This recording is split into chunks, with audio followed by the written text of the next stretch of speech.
So we can start on the Institution of Science and Resilience and starting with how they were able to acquire the roughly $8 million grant that they achieved. How did that come about? Okay, so I think so. The first thing that we should clarify is that the Science Resilience Institute is not a Brooklyn College institute. It's actually an institute that's supported by 9 different institutions throughout the New York City metro area. And the City University of New York was the lead institution in getting the Science and Resilience Institute. But it also includes Columbia, SUNY Stony Brook, Rutgers, Cornell, the Wildlife Conservation Society, Stevens Institute of Technology, and NASA's Goddard Institute for Space Studies. So it's a very and New York Sea Grant. I forgot New York Sea Grant. So it's a collaborative effort. It's a consortium. So that opens up opportunities to connect with researchers and experts across this sort of very wide network throughout the city and throughout the region. But the exciting thing, I think, for us is that Brooklyn College has become essentially the center of all this activity for now, and this was because of the great support that that the provost and the president of Brooklyn College sort of put behind this effort. So it was really important to the faculty, to some of the faculty at Brooklyn College, that we were very much involved, and the administration really supported our efforts to become sort of a central part. So because this is such a big and exciting endeavor, we were motivated to go after some of this, what they call CUNY 2020 money. So CUNY 2020 was a grant competition run by the state, and they were looking to fund projects and initiatives at CUNY that would essentially help with the job market and the job prospects for students who go through these programs at Brooklyn College. So because we knew that we were going to be a focal point for the Science Resilience Institute, Dr. Mara was the primary driver for this, put together a proposal to basically enhance the resources and the facilities at Brooklyn College to support the efforts of the Science Resilience Institute, and also, but really to enhance the opportunities of our students and our faculty. So we requested funds to renovate the Aquatic Research and Environmental Assessment Center, which is an interdisciplinary research center in the first floor of New Ingersoll. So we're going to get some updated both analytical lab facilities, but also facilities for doing experiments. So that's still to come. That's coming, right? Okay. The award, we've received the award, and now we're in the process of getting the plans and everything to make that happen. Part of the grant also was to fund the construction of a 68-foot vessel, which is going to be able to serve somewhat as a floating classroom. So, in a couple of years, we'll be able to bring classes of Brooklyn College students out onto Jamaica Bay and out into New York Harbor and learn about aquatic resources and oceanography and marine science and all those exciting things. And then part of the funding is also going to go towards constructing a new facility at Floyd Bennett Field, which is part of the National Park Service and sits right on Jamaica Bay. So that facility will not be just a CUNY facility. That will become a hub of activity for the Science and Resilience Institute Consortium, but certainly will provide opportunities for students to get right down into into Jamaica Bay and be able to conduct research, but also have classes and things like that. So there's a lot of really exciting things that are not that far away. We're talking maybe a couple of years, and we'll have all of these new facilities and resources available to enhance the education that Brooklyn College students get. That's a lot bigger than what I thought it was Ah, actually going to yes. initially be. Because the initial assumption was that it's just a Brooklyn College thing, and of course when you go onto the website, I know there's a link that leads to the actual Scientific and Resilience Institute's page. Just a sidebar question. Does I know I graduated from Kingsborough and I was aware that they had an oceanography program. They Sure. had a huge aquatic themed section of the school. It's got its own aquarium. By any chance, just out of curiosity, does Brooklyn College also associate with Kingsborough in those studies, or do they give you access to any resources that they have by any chance? Yeah, we have on a faculty to faculty level, we have a lot of great personal connections with people that do research down at Kingsborough.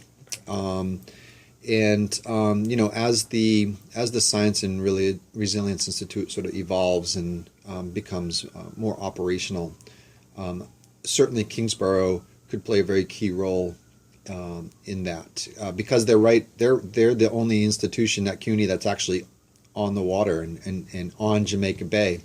And they have some great researchers there and who do a lot of great things with their students. And so I think in the future we should establish stronger ties with Kingsborough at the institutional level for sure. Definitely. That sounds great. So now students would definitely in Brooklyn College have access to the new facilities that we were speaking of. So that's one way that we could say it would benefit them. Are there any other benefits that you see students having with regards to having this institution? Absolutely. So another important part about the Science and Resilience Institute is that it's not necessarily just a consortium of academic institutions and researchers. A very central part of the Science and Resilience Institute is that it's also a partnership with agencies that are in charge of managing not just the natural resources around Jamaica Bay, but also that are involved in the communities around Jamaica Bay. So it's a very direct connection that we have with these agencies, and we work in cooperation with them. So how this benefits Brooklyn College students is first of all, it can really plug them into not just research, but also actual initiatives to try to help make the resources, but also the communities around Jamaica Bay better. So it gives them some very real world applications so to learn around, hands-on get experience, and it also can provide them with direct connections to these agencies, which might be their future employers. Yeah, right. A lot of Brooklyn College graduates stay in the area, and they need jobs, and these are great places for them to go look for jobs. And it's great that the city of New York in general also, I mean, again, I'm commentating, but the city of New York has a resource like that we have access to. We don't have to go down to Florida to NASA and, explore these other things. We could do it here. We can do it right here. Yeah. That's right. And there's plenty to do here, and there's plenty of interesting research to be done. And, Brooklyn College is important for Brooklyn College to be a good citizen within the community, and this provides us with an opportunity to do that. Like we can do our research, but we don't sit back in our ivory tower and do it. Right? We're doing research and doing things in service of the community as well, and that's really satisfying and also I think motivating for students. Yeah. Getting our hands dirty. Absolutely. Yeah. Okay. So you more or less answered how we can utilize the institution. And more or less how it serves the scientific community outside of Brooklyn College. You did a lot of answering and a lot of questions in one answer. So are there, you said there's plans on expanding beyond the campus already? Right. Very good. In terms of facilities, correct. Right. Now, what roles do the professors in particular play with this institute? Will they also get to have access for their own research? And if so, let me try to reframe this question the best way I can, because you kind of answered a lot of this.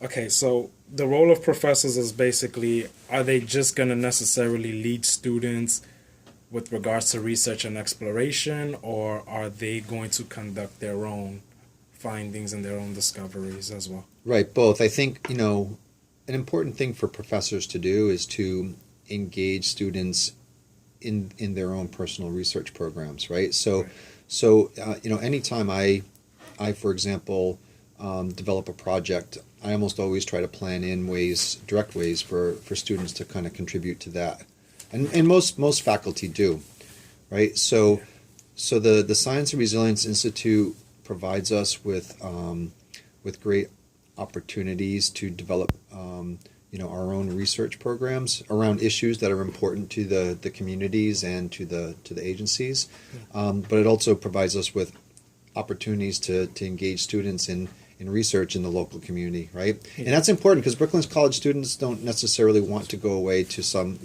it's always fun to go away to some exotic place for the summer to do research, but it's not always practical. But we can provide them with great fieldwork experiences and things like that right here. They can stay home and still do field work and all these other things. And it's not just science students. I should really make that point. The Science and Resilience Institute is not just a science institute. We're trying to develop very close ties between the Science Resilience Institute and our Urban Sustainability Program, which focuses a lot on sort of social science issues. Everything from, when you start to talk about, for example, community resilience, you start to talk about human health, you start to talk about social capital, you start to talk about networks, social networks, you start to talk about economics, you start to talk about things like participatory democracy. So there's lots of opportunities for students that aren't in the natural sciences to engage in the work of the Science Resilience Institute. So it can build on a variety of infrastructures, basically, not just science. Okay, that's correct. You are killing these questions in one shot. Yeah. One of the things I did want to ask you was, in particular, how are issues and topics of studies formulated? How do you guys decide on, okay, we're going to attack this problem first, then maybe we'll go into this? Like, how does that process work itself out? Yeah, well, I would say, first of all, that the process is still evolving. I mean, the Science and Resilience Institute is still somewhat in its infancy, but we plan to be around for a long time. Okay.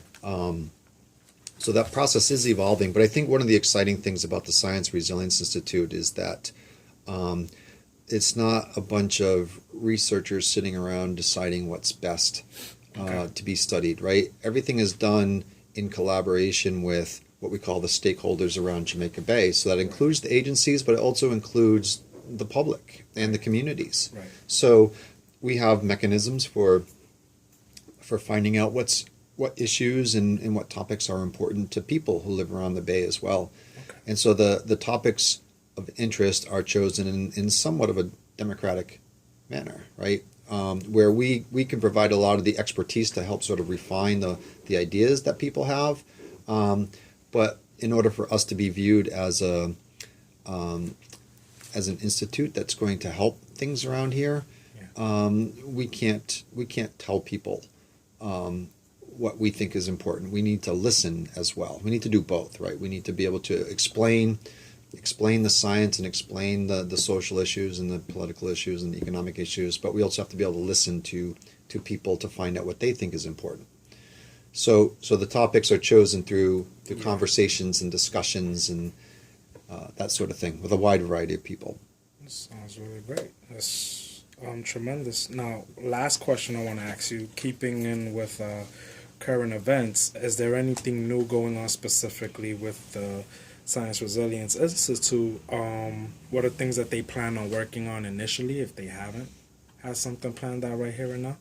Would you be able to tell us? Yeah, there's a lot of projects that are already happening under the umbrella of the Science and Resilience Institute. I mean, there's at least two projects right here at Brooklyn College